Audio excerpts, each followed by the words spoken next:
Olá, amigos da Prótese. Eu sou o Luiz Fernando Burato da CNG e hoje nós vamos para mais um dos nossos encontros falando sobre aspectos das fundições. Hoje nós vamos estar falando sobre a parte da câmara de compensação ou os sistemas de alimentação da nossa prótese. Veja, nós temos vários tipos de possibilidade para conseguir fazer a alimentação das nossas estruturas.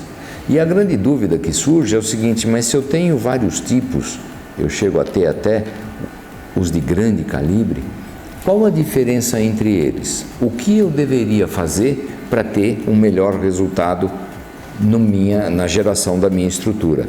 Veja, o importante é a gente entender o conceito.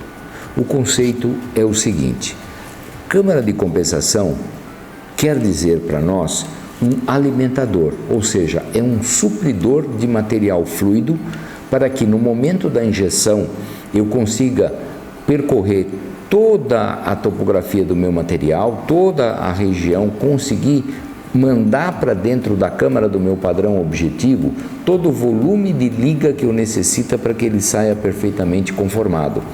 Se isso não acontece, o que nós vamos ter? Nós vamos ter problemas de porosidade, falhas de bordo, furos na minha estrutura, e isso para nós é extremamente complexo, porque vai criar com certeza ou um retrabalho ou até mesmo a inutilização da peça.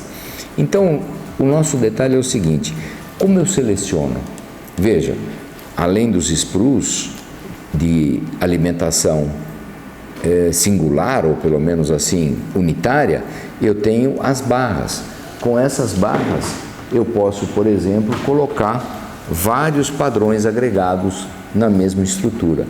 O que é relevante para nós é o seguinte: é relevante que o volume da minha câmara de compensação seja muito próximo do volume da estrutura que eu estou querendo alimentar.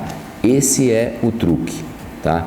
E é muito importante, da câmara de alimentação em diante, para trás dela, em direção ao botão de fundição, a nossa estrutura não está vendo o que está acontecendo lá. Ela só enxerga o que está imediatamente próximo dela, que é a câmara de compensação, tá? Então é muito interessante a gente entender o conceito do porquê a gente faz determinadas coisas. Você vai fazer a alimentação individual com os canais de alimentações pré-fabricados, e vai depender muito da situação do calibre que você vai usar na câmara de compensação. Nossa, mas eu estou fazendo agora uma peça que tem um pôntico gigante. Não tem problema, use 2. O importante é que a somatória dos alimentadores seja igual ao volume da peça que eu estou alimentando. Mais do que isso, é muito importante que você coloque a sua peça, ou seja, o seu padrão objetivo, o mais próximo possível da câmara de alimentação. Se você colocar distante, ele não vai enxergar o benefício. Ele precisa ter aquele volume de material de suprimento o mais próximo dela. Você vai dizer para mim: mas quanto é o mais próximo? Eu diria para você: imagina a espessura do seu disco de corte. Você, com o disco de corte, é o tanto que você tem que imaginar que ao seccionar, você não vai destruir a geometria da peça que você precisa. Combinado? Voltamos a falar logo mais.